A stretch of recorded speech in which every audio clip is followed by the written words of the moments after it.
Amados, un abrazo a la distancia. Se está usted conectando con nosotros en Capilla del Rey, Orlando. Hoy, como cada miércoles, nos reunimos para orar y estudiar la Escritura. Por eso, si usted tiene alguna petición de oración, háganos saber a través de este mismo medio. Entre ahí a Facebook y no tiene que entrar en mucho detalle. Simplemente diga por qué razón vamos a orar. Si lo prefiere, también puede permanecer anónimo. Pero escríbanos, déjenos saber cuál es su petición de oración y vamos a estar orando por esa petición. Los hermanos que estamos aquí y quienes están desde sus hogares, sabemos que en este momento todavía hay personas que no quieren reunirse en el lugar físicamente, están acompañándonos a través de las redes sociales y sabemos que Dios está obrando. Y espero que pronto, aun esos que no están todavía congregándose, pronto vengan. Oh sí, que pronto vengan. Aquí estamos tomando todas las medidas necesarias, habidas y por haber, todo el protocolo de distanciamiento, de higiene y demás, para poder reunirnos en un ambiente bastante seguro. Repito, envíanos su petición de oración, que vamos a estar orando en breve. Hoy terminamos nuestro estudio de la epístola a los romanos. Hoy sería nuestro tercer miércoles que llevamos estudiando esta epístola y para mí ha sido bueno, edificante. Espero que para usted también. Y quiero reanudar, vamos a tener de forma breve el estudio de hoy. En el capítulo 14, no sin antes decir, aunque no vamos a tocarlo, el capítulo 13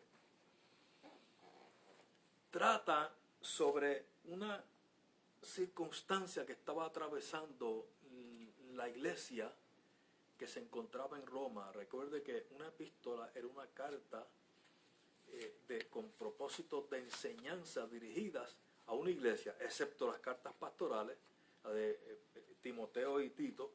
Las demás fueron dirigidas a iglesias, es decir, a la iglesia que se reunía en cierta ciudad en específico. Esta fue a la iglesia que se reunía en la ciudad de Roma, y en el momento en que fue escrita por el apóstol Pablo, atravesaban por una circunstancia muy particular. La iglesia estaba siendo perseguida en todo el sentido de la palabra. Los cristianos eran culpados de algunos de los males que azotaban a aquella ciudad, obviamente sin razón. Sin embargo, en medio de todo eso, en el capítulo 13, dice el apóstol Pablo, le está diciendo a la iglesia, y quiero resumir en solo una frase, que se sujeten a las autoridades superiores, que tengan sujeción, y está hablando de que tengan sujeción en un momento en que no era para nada fácil hacer eso, pero era el deber suyo, el deber de ellos, de estar sujetos a las autoridades. Dicho esto, yo quiero que pasemos entonces al capítulo 14, en el verso 1, donde dice: recibid al débil en la fe, le dice Pablo a la iglesia de Roma, pero no para contender sobre opiniones. ¿Para qué lo vas a recibir?, le dice a la iglesia. Bueno, no es para contender sobre opiniones. Y contienda en aquel tiempo era lo mismo que es hoy. Contender era contender. ¿Sobre qué? Sobre opiniones. ¿Estoy yo llamado, yo como hijo de Dios, como pueblo de Dios, estoy llamado a contender? No. la Biblia no dice en ninguna parte que la palabra de Dios es para contender. Dice que contendamos ardientemente con la fe, lo dice en la epístola de Judas. Pero no se refiere, se refiere a contienda en el sentido positivo, que seamos esforzados, que seamos decididos, que seamos firmes. Pero aquí contienda tiene una connotación negativa. Es decir, entrar en el eterno debate de cuál es la opinión correcta. Y ojo, aquí no está hablando de contender por la fe, aquí está hablando de contender sobre opiniones. Las opiniones, entiéndase, opiniones doctrinales, específicas, y vamos a ver ahora de qué específicamente estaba hablando, pueden llegar a ser muy diversas. Y yo como hijo de Dios no estoy llamado a establecer de esa opinión un punto de contención, desde donde voy a contender con el otro hermano, porque no se trata de eso. Mire, ¿qué situación estaban teniendo en la iglesia en Roma? Después que dice, exhorta al pueblo a recibir el débil en la fe, y antes de seguir quiero establecer, débil en la fe, para efectos del contexto de este capítulo, no se refiere a alguien que claudica en su convicción, a alguien que está débil en su caminar con el Señor. Débil en la fe se refiere a alguien que tropieza en materia de opiniones, es decir, puntos doctrinales. Débil en la fe es alguien que tropieza en opiniones doctrinales. Pero siempre sucede que esas opiniones doctrinales no son de primera importancia. Siempre tienen que ver con asuntos muy secundarios, muy terciarios, que no merecerían que alguien le dé la atención tal, a menos que sea un débil en la fe. Y aquí lo describe ahora en el verso 2. Porque uno cree que se ha de comer de todo, otro, que es débil, come solo legumbres. El débil dice, no se puede comer de todo, voy a comer solo legumbres. Ahora mire lo que me gusta de cómo el apóstol Pablo aborda esta situación. El que come, no menosprecie al que no come. Y el que no come, no juzgue al que come, porque Dios le ha recibido. Si se trata no de debatir, sino de recibir, como dice el verso 1, al hermano débil en la fe, específicamente en este caso, que el que come legumbres, que el que come de todo, pueda recibir a aquel que dice, yo estoy seguro que yo no debo comer sino solo legumbres. Y tengo una convicción de que el cristiano debe comer solo legumbres. Porque lo que está presentando es un apoyo que para él es doctrinal, que para él es importante,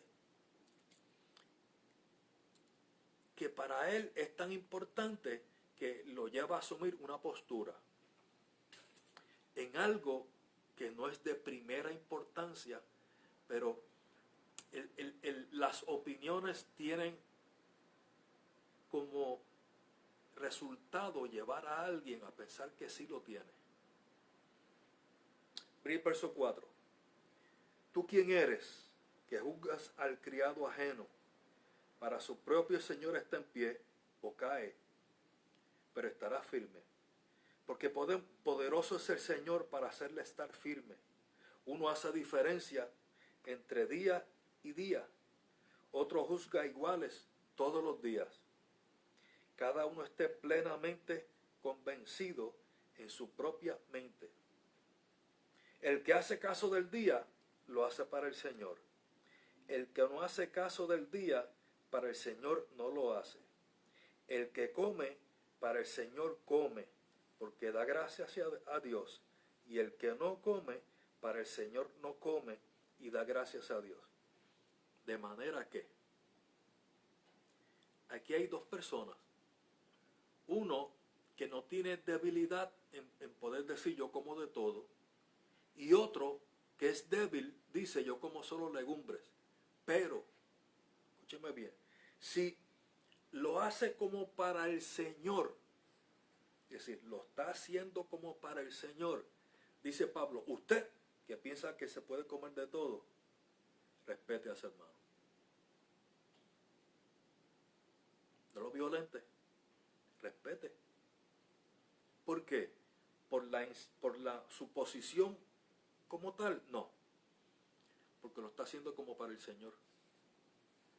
Está en su mente plenamente convencido de que esa es la voluntad de Dios. Con el tal yo no voy a entrar en debates. No. No voy a entrar en... Él está convencido. Yo podría compartirle una palabra, yo podría enseñarle, yo podría animarlo, pero de allí a debatir con el débil en la fe sobre esta opinión, recuerda el verso 1, sobre opiniones, debatir sobre esa opinión, no. ¿Por qué no? Porque las contiendas, estas contiendas doctrinales, para nada aprovechan. Dice Pablo en otra carta que es para perdición de los oyentes. No aprovechan. Por lo tanto, si lo está haciendo como para el Señor, yo quiero ver más allá de ese punto de vista suyo, y yo quiero ver a alguien que lo está haciendo precisamente para agradar a Dios. Y eso es bueno, aunque yo no esté de acuerdo con su visión de que debe comer solo legumbres. ¿Estará explicándome? Lo importante aquí es que ese hermano, a quien describe como débil en la fe, yo voy a recibirlo, no para violentarlo. Quiero cerrar ya este tema aquí, ampliar, perdón, pero pasando al verso 17. En este mismo capítulo 14, verso 17,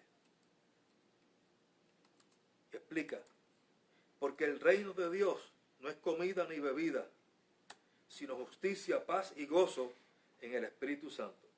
Porque el que en esto sirve a Cristo agrada a Dios y es aprobado por los hombres. Así que, esto es importante aquí, sigamos lo que contribuye a la paz y a la mutua edificación. ¿Por qué no debo entrar en contienda sobre opiniones? Porque no edifica. Entonces, que sigamos la paz y la mutua edificación. Es decir, que yo quiero ser de edificación en la vida de ese hermano. Y ese hermano, a pesar de que tiene esa postura, tendrá también en algún momento una edificación para mí. Por eso yo no puedo desecharlo. Por eso no puedo distanciarme del tal. Verso 20 del 14 dice, no destruyas la obra de Dios por causa de la comida. Todas las cosas, ahora yo quiero hacer una aclaración con esta frase, la segunda frase del verso 20. Todas las cosas a la verdad son limpias, pero es malo que el hombre haga tropezar a otros con lo que come. Si yo sacara esa frase, todas las cosas a la verdad son limpias, de este contexto que estamos tratando, se podría demostrar algo que es una aberración, porque no todas las cosas son limpias, cosas que no son limpias. Es decir, esta frase, la segunda frase del verso 14, del verso 20 del capítulo 14, se refiere a que al tema que está tratando, la comida específicamente, son limpias. Pero es malo que el hombre haga tropezar a otros con lo que come. Es decir, yo pienso que puedo comer de todo. Y ahora quiero utilizar palabras del mismo apóstol Pablo en 1 Corintios. En Corinto tenían una situación muy parecida. Y ahora quiero hacer un paréntesis para citar un contexto paralelo a este de Romanos. En Corinto había un fenómeno, y es que se le presentaba carne a los ídolos en sacrificio. Entonces, Pablo dice, ¿qué es un ídolo en el mundo? Nada es. Un ídolo nada es en el mundo. Sin embargo, después que esa carne era ofrecida a los ídolos, era llevada a la carnicería, donde todos iban a comprar en medio del pueblo, y allí frente a esa carnicería estaba un hermano con un problema de conciencia pensando, esa carne estará contaminada porque quizás fue ofrecida a los ídolos, y entraba en una lucha de conciencia pensando, ¿qué haré? ¿Qué haré? ¿Podré comprar de esa carne? Y si fue sacrificado a los ídolos y está contaminada. Por eso el apóstol Pablo dice, un ídolo nada es en el mundo. ¿Quieres comprar la carne? Cómprala y consúmela sin ningún problema. Pero, ese no es el problema.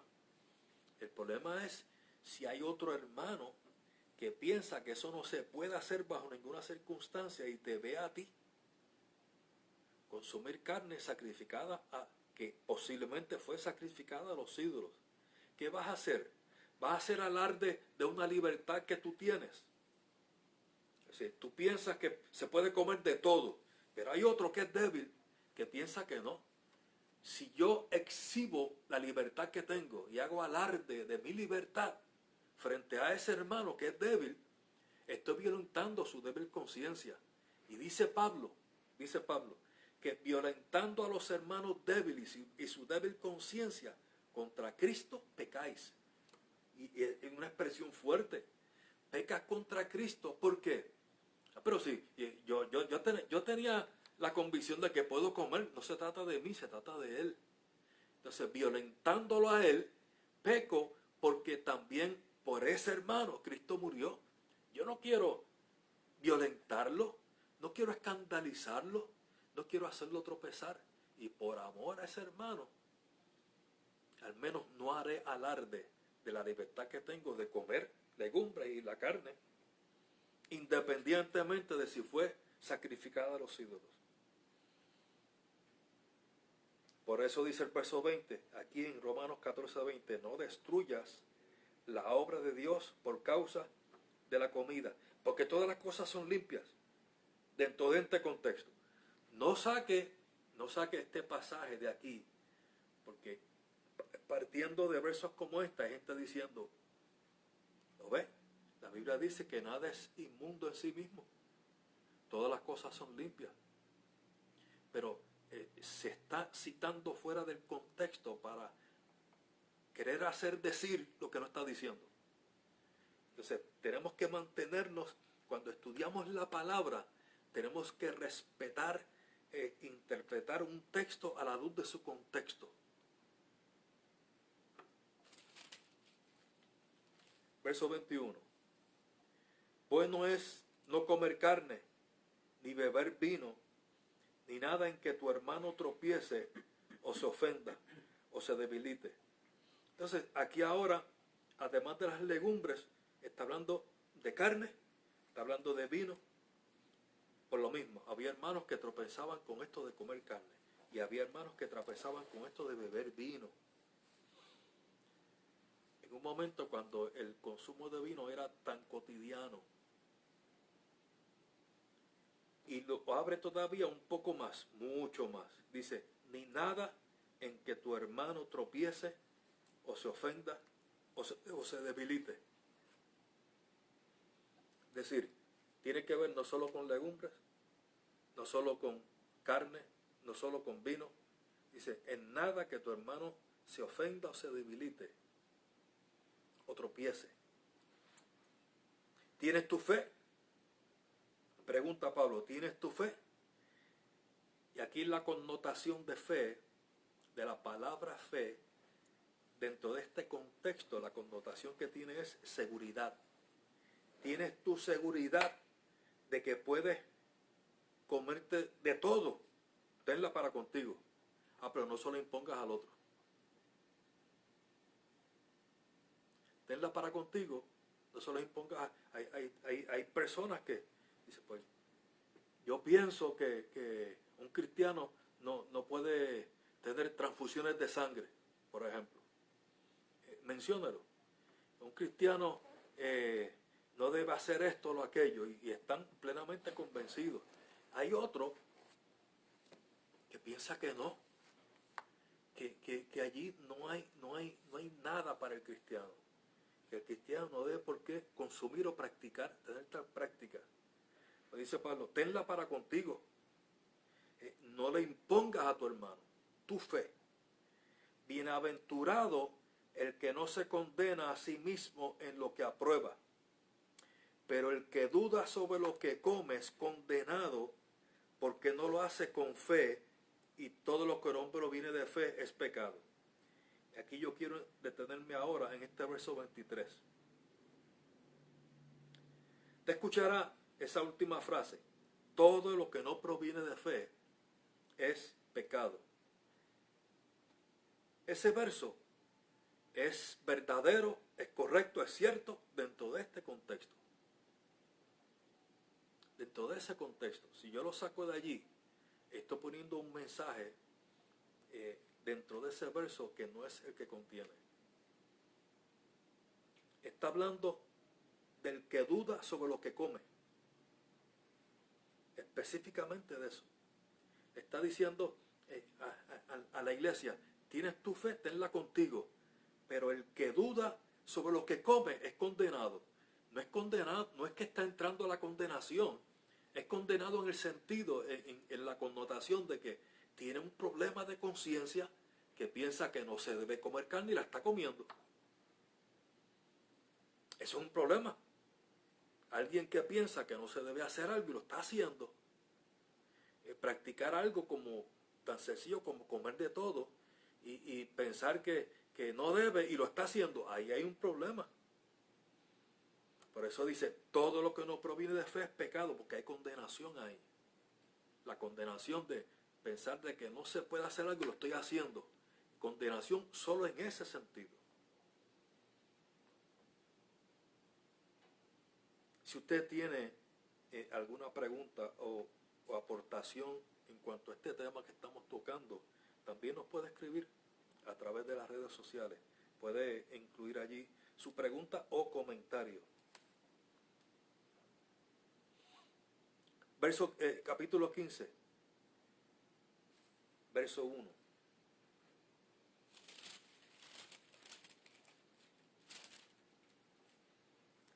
Así que los que somos fuertes debemos soportar las flaquezas de los débiles y no agradarnos a nosotros mismos. Mire, está retratando a un hermano que se considera fuerte en este aspecto. Otra vez, que piensa que puede comer de todo. ¿Qué tiene que hacer el que es fuerte en este aspecto? Soportar las flaquezas de los débiles. Ese es el espíritu. Ese es el espíritu correcto. Y no violentar y hacer alarde delante del hermano que es débil para contender con él sobre opiniones. En vez de contender con él sobre opiniones, debo soportar sus flaquezas, porque si no estaría agradándome a mí mismo. Es decir, me estaría contentando conmigo mismo por lo fuerte que soy. Y ese espíritu tampoco es agradable a Dios. Es mejor, es más edificante, es más provechoso para el cuerpo que yo soporte la flaqueza de ese hermano que es débil, no tratándolo como débil, no sacándole en cara lo débil que es doctrinalmente, sino soportando su flaqueza. Y en algún momento, Él saldrá de allí. Cada uno de nosotros agrade a su prójimo en lo que es bueno para edificación. ¿Por qué? Y aún Cristo se agradó a sí mismo. Antes bien, como está escrito, los vituperios de los que te vituperaron cayeron sobre mí. Mira el verso 4, capítulo 15. Porque las cosas que se escribieron antes para nuestra enseñanza se escribieron, a fin de que por la paciencia y la consolación de las Escrituras tengamos esperanza. ¿Cuáles son dos de las características de las Escrituras? Paciencia y consolación. Ojo, cuando el apóstol Pablo escribió esta carta, no existía el Nuevo Testamento. Cuando el apóstol Pablo utiliza la frase las Escrituras, se refería al Pentateuco, que son los primeros 5 libros del Antiguo Testamento, a los Salmos, Proverbios y los profetas mayores y menores, es decir, todos los profetas. Esas eran las escrituras que ellos tenían, no tenían nada más. Sin embargo, dice que dos de las características sobresalientes de las escrituras es que producen paciencia y consolación. Las escrituras producen tanto, pero en específico, paciencia y consolación. Pero el Dios de la paciencia y de la consolación os dé entre vosotros un mismo sentir en Cristo Jesús, para que unánimes a una voz glorifiquéis al Dios y Padre de nuestro Señor Jesucristo. Por tanto, recibíos los unos a los otros, como también Cristo nos recibió para gloria de Dios. Ahora pone a Cristo como ejemplo, que Cristo Jesús vino a ser siervo de la circuncisión, es decir, vino a ser siervo no solamente porque fue recipiente de la circuncisión literalmente, sino que vino a servir a aquellos que estaban ya en la circuncisión, es decir, bajo la ley, para mostrar la verdad de Dios, para confirmar la promesa hecha a los padres y para que los gentiles glorifiquen a Dios por su misericordia. Fue hecho siervo de aquellos que estaban bajo la ley, sirvió a los que estaban bajo la ley para traerlos al conocimiento de la verdad, pero también sirvió a los gentiles. Y ahí estamos ustedes y yo. Ahí estamos todos nosotros.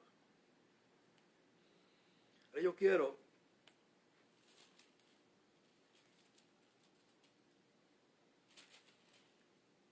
pasar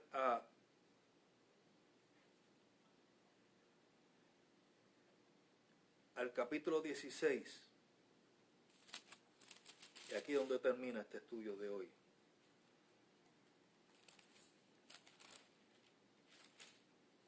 Capítulo 16, verso 17. Mire, parecería que el apóstol Pablo escogió un mal tema para tocar antes de terminar esta epístola, pero recuerde que las epístolas eran cartas con propósitos didácticos. Es decir, la epístola no era una carta cualquiera, sino una carta con propósito de enseñanza. Ahora Pablo, en el verso 17, toca un tema que otros no hubieran incluido en la despedida de una epístola. Él lo hizo con el propósito de enseñar. Mira lo que dice el 17. Mas os ruego, hermanos, que os fijéis en los que causan divisiones y tropiezos en contra de la doctrina que vosotros habéis aprendido y que os apartéis de ellos. Yo quiero que mire bien ese verso. Les ruego que tomen nota, que se fijen en los que causan divisiones. Aquí yo quiero decir, la división en la iglesia del Señor no es nada nuevo. Está contemplado en la mayoría de las epístolas del apóstol Pablo y otros autores bíblicos. Se trata el tema porque existía y existe hoy. Digamos, la iglesia de Corinto es el clásico caso en el que Pablo aborda y dedica toda una epístola o epístola y media a tratar este tema, porque estaba haciendo daño dentro de la iglesia. Y si usted lee bien esa epístola a los Corintios, el apóstol Pablo comienza alabándolos. Y dice, me gozo porque nada les falta, ningún don. Tenían abundancia de dones del Espíritu Santo. Tenían profecía, doctrina, revelación. Pero, dice Pablo en el capítulo 1, tengo una cosa en contra de ustedes, que oigo que hay entre ustedes divisiones.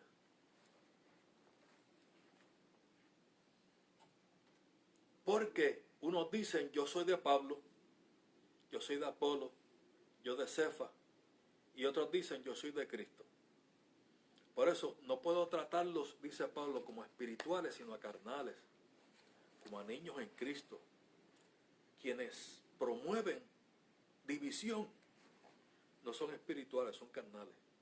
Eso dice Primera de Corintios. Mira, el problema de Corintios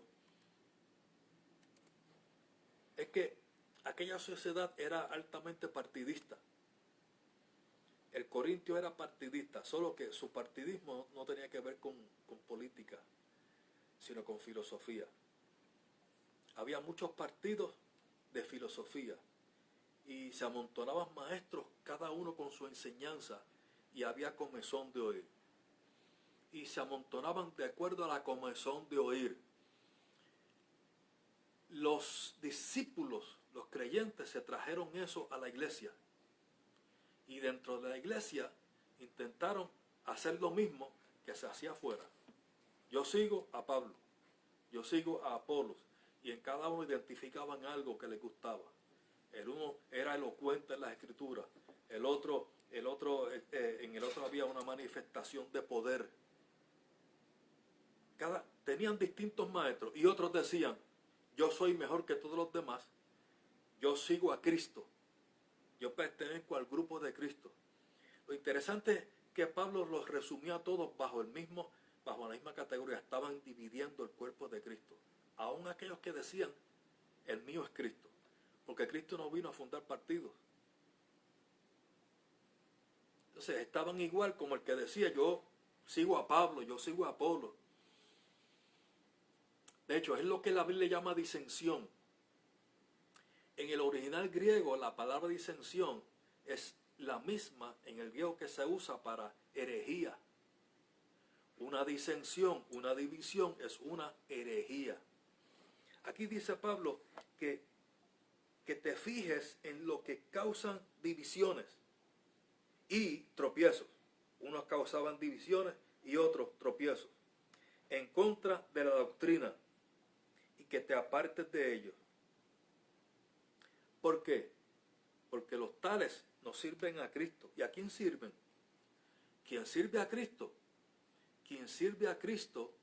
en espíritu y verdad, no le interesa causar división ni tropiezo en doctrina. ¿A quién sirven? Dice, sirven a sus propios vientres. Es decir, se trata de ellos, no del Señor. Quien quiere provocar división y contienda y tropiezo doctrinal no está sirviendo al Señor, está sirviendo su propio vientre. Es decir, Pablo utiliza esta frase para referirse a alguien que está buscando su propio beneficio, sentir que tiene gente que lo siga. No está hablando del evangelio, está hablando de proyectarse a sí mismo. Es una proyección personal. Quien provoca división, lo que está buscando es demostrar cuán capaz, cuán capacitado y cuán dotado es. No está buscando el beneficio del cuerpo de Cristo. Está buscando su propio beneficio. ¿Cómo lo hace? ¿Cómo lo hace? Leo de nuevo el verso 18. Porque tales personas no sirven a nuestro Señor Jesucristo, sino a sus propios vientres, y con suaves palabras, suaves palabras y lisonjas engañan los corazones de los ingenuos. Con palabras suaves engañan. Quien no está sirviendo al Señor, para quien cuyo móvil no es el Señor, quien lo lleva a anunciar un mensaje, no es el mensaje del Evangelio en buen espíritu, sino más bien está buscando sembrar contienda y división. Lo hace con suaves palabras, con el propósito de engañar. Es todo engaño. La división no viene por un espíritu. Quiero terminar aquí. No hay tal cosa como un espíritu de división. Es una persona. Por eso, todos los pasajes que hablan acerca de la división tratan con personas. Por eso Pablo le dijo a Tito: al que cause divisiones después de una y otra amonestación, deséchalo sabiendo que el tal se ha pervertido. Al que cause, es una persona. Por eso el apóstol Pablo llegó a mencionar casos que eran tan notorios en la iglesia. Gente que estaban dividiendo tanto, como Alejandro el Calderero, que estaba enseñando que la resurrección ya se había efectuado. Y Pablo lo mencionó por nombre. No apellido, porque no tenían apellido, pero lo mencionó por nombre y ocupación. Porque era ya notorio y era público el daño que estaba haciendo Alejandro el Calderero. Estaba enseñando una herejía. Y por eso mismo el apóstol Juan en su primera epístola habla de Diótrefes. Diótrefes que le gustaba ocupar el primer lugar en la iglesia. Así mismo lo dice. Le gustaba ocupar el primer lugar. Y cuando van hermanos de nuestra parte, los amenaza con expulsarlos de la iglesia. Es decir, estaba buscando gente que lo siguieran a él. Entonces, el ministro del Señor está buscando no gente que le siga a él, sino está buscando gente para el Señor, que sigan a Cristo. Es decir, por eso el Señor Jesús le dijo a Pedro, el apóstol: Pedro, ¿me amas? La respuesta: Señor, yo te amo. Entonces, apacienta mis ovejas. Apacienta son mías. Las ovejas son mías. Se trata de que estamos apacentando ovejas para el Señor, no para nosotros. Por eso, en buen espíritu, sin el más mínimo intento de causar laceración en el cuerpo de Cristo, mi enseñanza y mi mensaje tiene que estar dirigido a que gente venga al Señor y crezca en el Señor. No se trata de mí, se trata de Él. Se trata de Él. Yo quiero terminar aquí. Este es el tema con el que el apóstol Pablo termina esta epístola a los romanos. Yo quiero ahora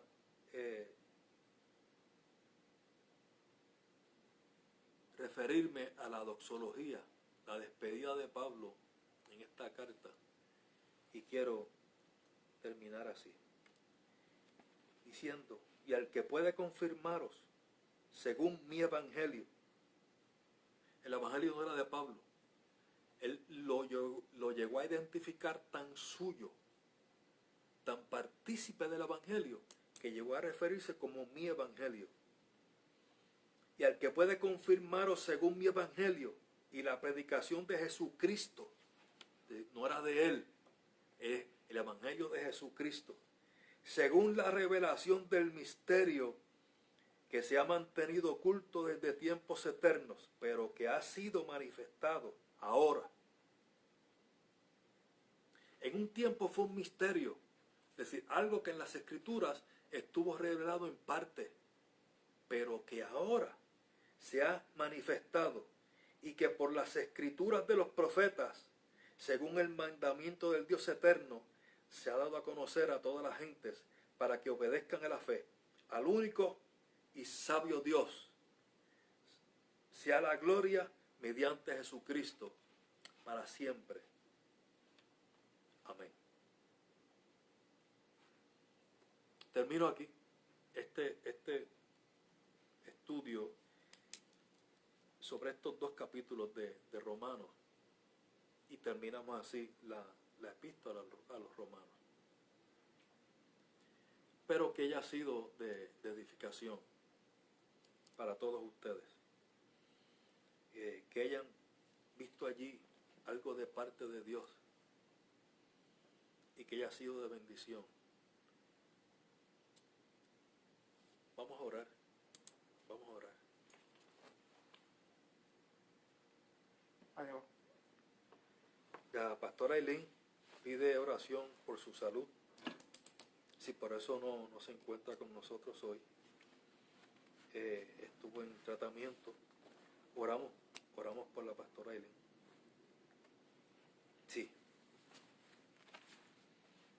Señor amado Jesús, Padre bueno, gracias por tu palabra. Señor querido Jesús, gracias por tu bendita palabra. Ella es lumbrera nuestro camino. Ella nos muestra, Señor. Ella endereza los pasos del hombre. Gracias por tu palabra. Te bendigo, Señor. Y ahora oro por Eileen, Señor eterno. A la distancia estamos orando por ella, Padre eterno. Creemos, Señor, que tú la visitas, que tú extiendes tu mano, Señor, y tocas su cuerpo, Padre eterno. Sánala, Señor. Opera un milagro de sanidad en su vida, Padre, en el nombre de Jesús, para tu gloria. Sánala, Padre eterno. Manténla sana para ti, Dios mío, en el nombre de Jesús. Y asimismo a cada hermano que ha estado acompañándonos en este día, allá donde se encuentra, bendícele, Padre bueno, bendícele. Sea tu Espíritu Santo con el tal, Señor, en el nombre de Jesús. Gracias te doy, Padre. Gracias. Yo quiero, antes de despedirnos, hacer énfasis en que este próximo domingo estamos reuniéndonos por cuarta vez dentro de nuestro local del templo, y quiero ser enfático que las medidas que estamos tomando de higiene y de distanciamiento con cada una de las personas que entran aquí son estrictas. De ninguna forma estamos dejando nada al azar. Estamos haciendo 2 servicios precisamente para que haya distanciamiento entre los presentes. Nuestro primer servicio es a las 10 de la mañana. El segundo a las 11:30. Estamos en el 14522 de la Landstar Boulevard, en la ciudad de Orlando, zip code 32824. Repito, 14522 Landstar Boulevard. Esto es en la ciudad de Orlando. Será próximo domingo a las 10. Tenemos nuestras reuniones, estamos haciendo reuniones bastante concisas, máximo 1 hora. 1 hora como mucho. Realmente estamos como algunos 50 minutos cada reunión. A las 10 y a las 11:30. Venga, si no tiene mascarilla, aquí se la proveemos. Aquí le vamos a dar todo lo que necesita para que se quede. Necesita guantes, le damos guantes y aquí estaremos. Así que les espero este próximo domingo. La paz del Señor con cada uno de ustedes. Sean todos bendecidos.